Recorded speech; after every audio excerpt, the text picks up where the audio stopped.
Hello students, मैं आयुष और evening time में जैसा कि पता होगा फिजिक्स पढ़ रहे हैं। तो अभी हम फिजिक्स का छठा चैप्टर पढ़ेंगे। इससे पहले जो मैं पढ़ा चुका हूँ laws of motion, force, friction, उसके बाद ग्रेविटेशन, उसके बाद प्रेशर, मोमेंटम। तो अगला जो बचा हुआ है यह है आपका सामने साउंड या ध्वनि बोल सकते हो। तो देखेंगे इसमें छोटी छोटी चीज़ें आती है, क्वेश्चन ज़्यादातर जो जहाँ इंपॉर्टेंट होगा वो मैं आपको अलग से बताता चलूँगा। तो सबसे पहले आप देखने की कोशिश करेंगे साउंड क्या है। तो देखिए, साउंड की जो उत्पत्ति होती है, जनरेट होता है जो साउंड, वो बोल रहा है कि वस्तु में कंपन के कारण होता है। मतलब कोई भी वस्तु अगर होगा उसमें वाइब्रेशन होगा तभी क्या होता है, साउंड जनरेट होता है। दूसरी बात, ध्वनि ऊर्जा का एक रूप है और ये तरंग के रूप में गमन करती है। तरंग मतलब होता है वेव, तो ये एक तरह से वेव के रूप में गमन करती है एक जगह से दूसरे जगह। इसका देखिए मात्रक डेसिबल होता है, ध्यान रहे, कभी भी हर्ट्ज मत कहिएगा, समझ रहे हैं। हर्ट्ज किसका यूनिट है, फ्रीक्वेंसी का है। ये बोलेगा कि फ्रीक्वेंसी का जल अलग अलग, देखिए जैसे मैं बताऊंगा कि प्रसरभ का रेंज क्या होगा, तो रेंज वो एक्चुअली फ्रीक्वेंसी की होती है, साउंड की नहीं होती, साउंड की फ्रीक्वेंसी की होती है, समझ रहे हैं। इसलिए वहाँ हर्ट्ज लिया जाता है। तो हमेशा दिमाग में रखिएगा ये डेसिबल होगा।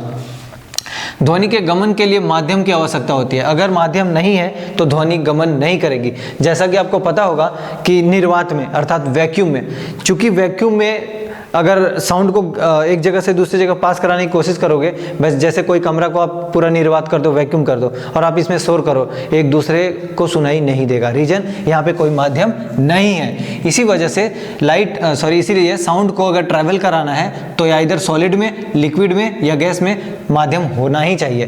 ठीक, अगली बात है कि ध्वनि अनुदैर्घ्य तरंग के रूप में गमन करती है। देखिए अनुदैर्घ्य मैं आपको बता रहा हूँ, इस तरह से रखा टाइप का महसूस होगा, इस तरह अनुदैर्घ्य तरंग होता है।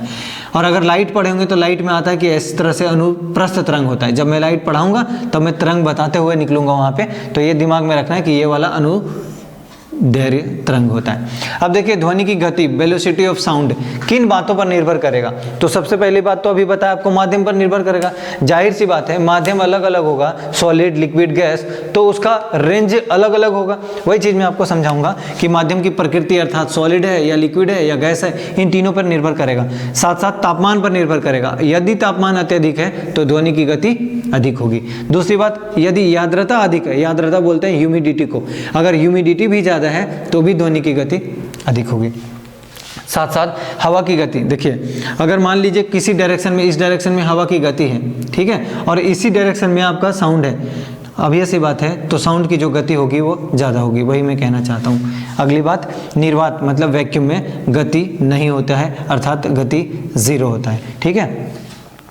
अगली बात आप देखिए, अलग अलग माध्यम में गति अलग अलग होगा। कैसे अलग अलग माध्यम में गति अलग अलग होगा, देखिए हो सकता है वो माध्यम ठोस हो सकता है वो माध्यम द्रव हो सकता है माध्यम गैस हो। आपको पता होगा, अब नहीं भी पता है तो आप अभी समझ जाइएगा कि जो गति देखने को मिलेगा साउंड की सॉलिड में वो सबसे ज़्यादा होगा, फिर लिक्विड में होगा, फिर गैस में होगा।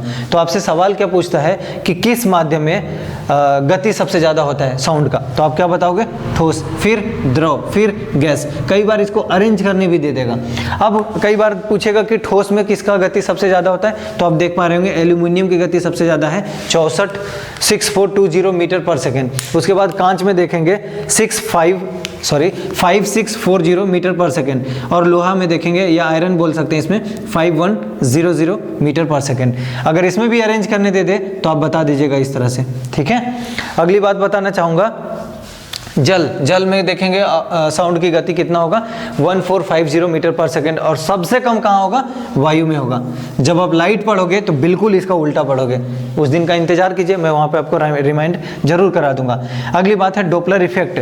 तो डोपलर क्या बोल के गए हैं, देखिए यदि ध्वनि स्रोत व श्रोता के मध्य आपेक्षिक गति हो तो श्रोता को वास्तविक आवृत्ति वाली ध्वनि नहीं सुनाई देती है। मतलब वो थोड़ा वहाँ पे डिस्टरबेंस होता है, जो एक्चुअल साउंड होगा उस श्रोता को नहीं सुनाई देगा, और ऐसा बताने वाले डोपलर हैं। इसी वजह से डोपलर का इफेक्ट या डोपलर प्रभाव पड़ने को आता है।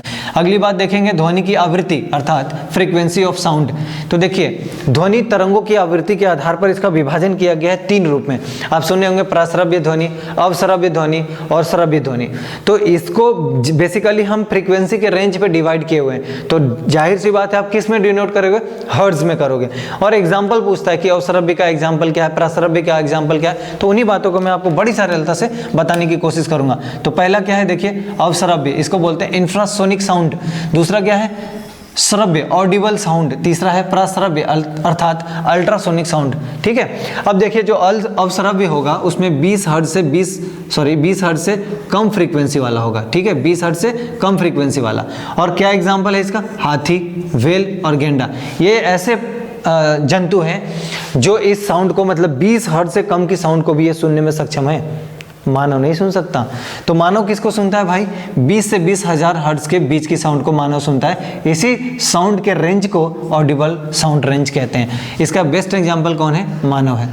प्रश्रव्य में देखिएगा कि 20,000 हर्ट्ज से अत्यधिक जो होगा रेंज, उसमें क्या होगा, प्रश्रव्य या अल्ट्रासोनिक कह सकते हैं। एग्जाम्पल के लिए चमगादड़ है, कुत्ता है, डॉल्फिन है। ठीक है, नेक्स्ट बात जो मैंने आपको बताने के लिए ऑप्ट किया है वो है प्रतिध्वनि अर्थात कह सकते हैं आप इन इको साउंड।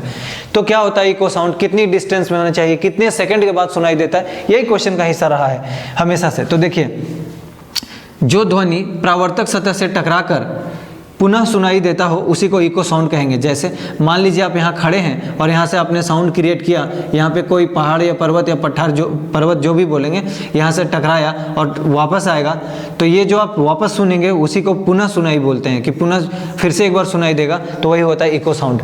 अब देखिए मस्तिष्क में ध्वनि की संकेत कितने सेकंड तक रहता है, कई बार ये क्वेश्चन पूछा हुआ है दोस्त, 1/10 सेकंड या 0.1 सेकंड आप कह सकते हैं। ठीक है, स्पष्ट ध्वनि सुनने के लिए मतलब पूरी क्लियर ध्वनि सुनने के लिए जो मूल ध्वनि है और जो परावर्तक ध्वनि है उसके मध्य की कम से कम कितनी दूरी होनी चाहिए, इतनी दूरी।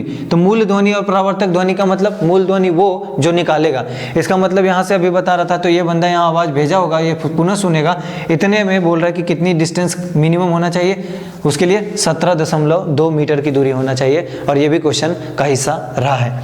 अगली बात देखिए क्वेश्चन है, मैं यहाँ पे सॉल्यूशन उसका करूंगा। एक मनुष्य किसी खड़ी चट्टान के पास ताली बजाता है और उसकी प्रतिध्वनि 5 सेकंड के बाद सुनाई देता है। देखिए क्या बोल रहा है, एक मानव है और ये ताली बजाता है और इसको किसी जगह से टकरा के साउंड वापस इसको सुनाई देता है। मान लीजिए कि ये डी इसके बीच की दूरी है और कितने सेकंड के बाद बोल रहा है, टी हो गया 5 सेकंड के बाद। आगे क्या बोल रहा है, इसकी चाल 346 मीटर है। इसका मतलब इसकी स्पीड कितना दे रहा है, 346 मीटर पर सेकेंड। क्या पूछना चाहता है, डिस्टेंस। तो आप simple speed is equal to क्या पढ़े दोस्त, डिस्टेंस अपॉन टाइम। और अगर डिस्टेंस पूछ रहा है तो स्पीड इंटू टाइम। अब देखिए स्पीड आपके सामने पता था 346 इंटू टाइम कितना है 5, कर लीजिए। ठीक है 1730। लेकिन दोस्त ये D जाने में और ये D आने में अर्थात 2D इज इक्वल टू इतना आएगा आपका। ठीक है, तो इसका मतलब अगर आपको D चाहिए होगा तो आप क्या करोगे, 1730 डिवाइडेड बाई 2 करोगे, जो भी वैल्यू आएगा वो आपका आंसर होगा। तो अगला देखिए क्या है, रिफ्लेक्शन ऑफ साउंड मतलब ध्वनि का परावर्तन। ठीक है, तो ध्वनि का परावर्तन क्या देखते होंगे, जैसे लाइट में आप पढ़े होंगे कि कोई रेज होता है जो इंसिडेंट रे होता है, किसी जगह से टकरा कर वापस चला जाता है, ठीक वैसे ही साउंड में भी होता है। तो क्या कहना है, जब ध्वनि किसी परावर्तक सतह से टकराती है और उसी माध्यम में जब वो वापस लौट जाती है तो इसी को क्या कहेंगे, ध्वनि का परावर्तन कहेंगे। सिंपल, इस माध्यम में आई, कोई परावर्तक सतह मिला, टकराई और उसी माध्यम में वापस लौट गई, इसी को क्या बोलेंगे, सिंपल एक डेफिनेशन और कुछ नहीं है। नेक्स्ट बात है प्रश्रव्य तरंगों या वेव का उपयोग, कहाँ इसका उपयोग होता है। देखिए ट्यूमर पता करने में मानव शरीर में, साथ साथ वायुयानों में यूज होता है और धातुओं को जोड़ने में इस्तेमाल किया जाता है। अब एक बात आप समझिए, कई बार आपसे सवाल पूछा जाएगा सोनार, जैसा कि आप राडार जब पढ़ रहे थे तो मैं बोला भी था कि जब सोनार का जिक्र आएगा तो मैं आपको बताऊंगा सोनार क्या है। सबसे पहले सोनार का फुल फॉर्म अगर देखेंगे तो साउंड नेविगेशन एंड रेंजिंग।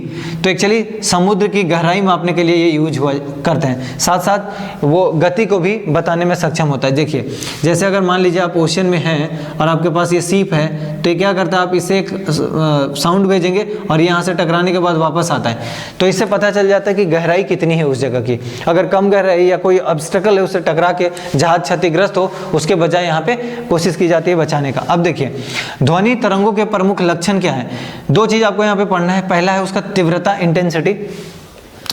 ध्वनि उत्पन्न करने वाली कंपनशील वस्तु के कंपन के आयाम पर निर्भर करता है, अर्थात एम्पलीट्यूड आप समझे होंगे।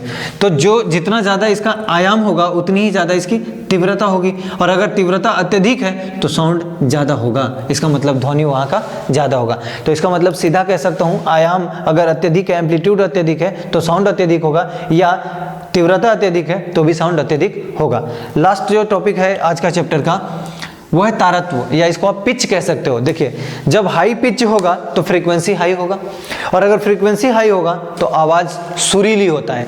इसी तरह से अगर लो पिच होता है तो फ्रीक्वेंसी क्या होगा, कम होगा, अर्थात वो कम सुरीली होगा। ठीक है, तो कई बार आप सुने होंगे कि महिलाओं की आवाज अत्यधिक सुरीली होती है। उसी तरह से मच्छर की आवाज आप रोज सुनते होंगे, जो मॉस्किटो होता है।